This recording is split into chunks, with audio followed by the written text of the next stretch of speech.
Ninakusalimu kwa jina lipitalo majina yote, jina la Bwana wetu Yesu Kristo. Karibu katika mfululizo wa masomo ya kesha la asubuhi. Leo ni Aprili 13 mwaka 2026. Tuombe. Baba yetu uliye mbinguni, jina lako litukuzwe. Ufalme wako uje, mapenzi yako yatimizwe hapa duniani kama huko mbinguni. Utupe leo riziki yetu, utusamehe deni zetu kama sisi nasi tuwasamehevyo waliotukosea. Usitutie majaribuni, lakini utuokoe na yule mwovu, kwa kuwa ufalme ni wako na nguvu na utukufu hata milele. Amina. Mada leo inasema ombi la ustahimilivu la unyenyekevu. Imejengeka katika kitabu cha Yakobo sura ile ya 5 aya 17 na 18. Neno la Mungu linasema, Eliya alikuwa mwanadamu mwenye tabia moja na sisi. Akaomba kwa bidii mvua isinyeshe, na mvua haikunyesha juu ya nchi muda wa miaka 3 na miezi 6. Akaomba tena, mbingu zikatoa mvua, nayo nchi ikazaa matunda yake.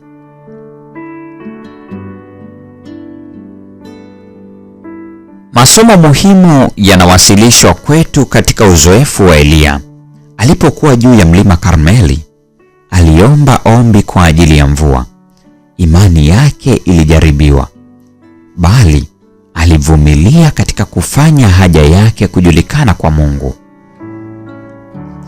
Mtumishi aliangalia wakati Eliya alipokuwa anaomba.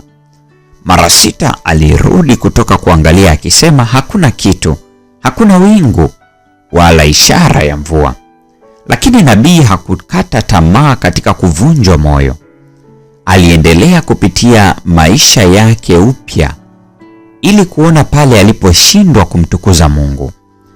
Kadiri alivyouchunguza moyo wake, alionekana kupungua na kupungua zaidi, haswa katika kujikadiria kwake mwenyewe na mbele ya Mungu. Alijiona kuto kufaa kitu na kwamba Mungu alikuwa kila kitu kwake. Na alipofikia kiwango cha kujikana nafsi, alipokuwa amemng'ang'ania Mwokozi kuwa nguvu zake na haki yake pekee, jibu lilikuja. Mtumishi alitokea na kusema, tazama, wingu linatoka katika bahari, nalo ni dogo kama mkono wa mtu. Kitabu cha Wafalme wa kwanza sura ile ya 18 ya 44. Tunaye Mungu ambaye sikio lake halijafungwa kwa maombi yetu, na ikiwa tunadhihirisha neno lake, ataipatia imani yetu heshima.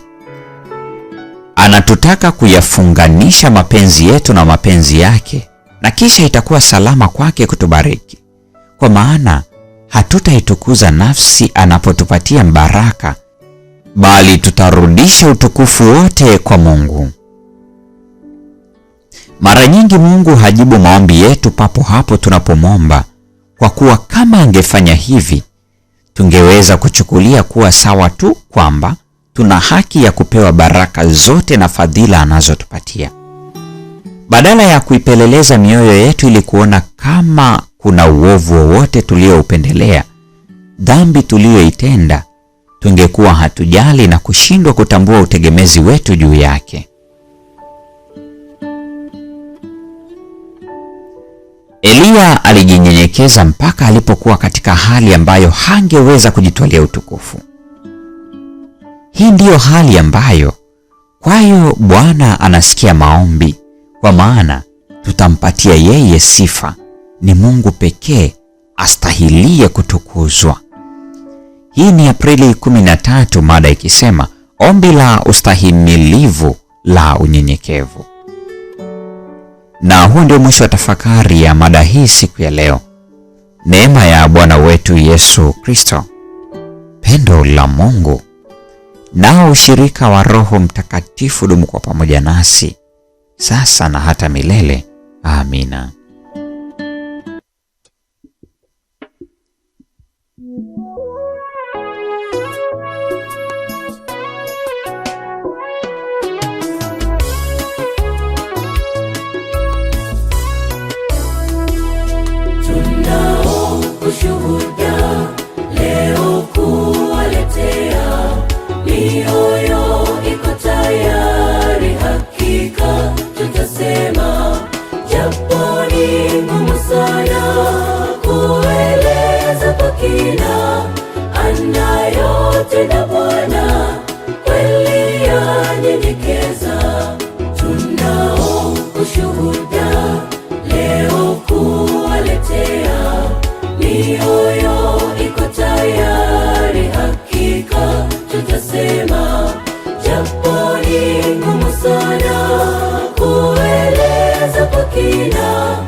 tunanyenyekezwa na matendo ya Bwana.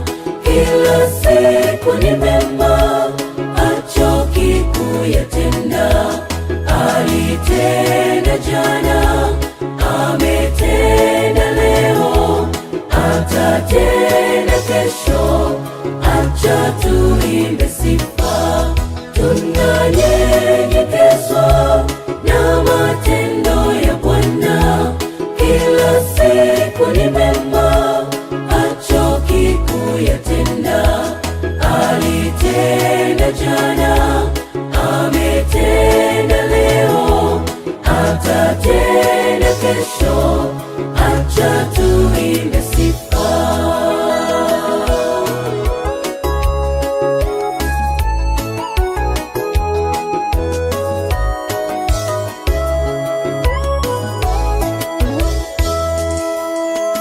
Yesu, wewe uliamua kutupa fursa hii adhimu ambayo wengi wamekosa.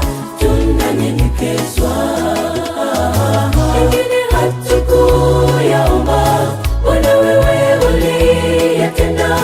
Twakutukuza, haleluya, haleluya, amen. Yesu, wewe uliamua kutupa fursa hii adhimu ambayo wengi wamekosa. Tunanyenyekezwa, wengine hatukuyaomba, Bwana wewe uliyatenda.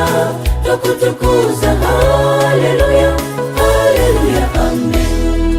Tunanyenyekezwa na matendo ya Bwana. Kila siku ni mema, hachoki kuyatenda. Alitenda jana, ametenda leo, atatenda kesho. Acha tuimbe sifa. Tunanyenyekezwa na matendo ya Bwana. Kila siku ni mema, hachoki kuyatenda. Alitenda jana, ametenda leo, atatenda kesho. Acha tuimbe sifa. Tunanyenyekezwa na matendo ya Bwana. Kila siku ni mema, hachoki kuyatenda. Alitenda jana, ametenda leo, atatenda kesho. Acha tuimbe sifa. Tunanyenyekezwa na matendo ya Bwana. Kila siku ni mema, hachoki kuyatenda. Alitenda jana, ametenda leo, atatenda kesho. Acha tuimbe sifa.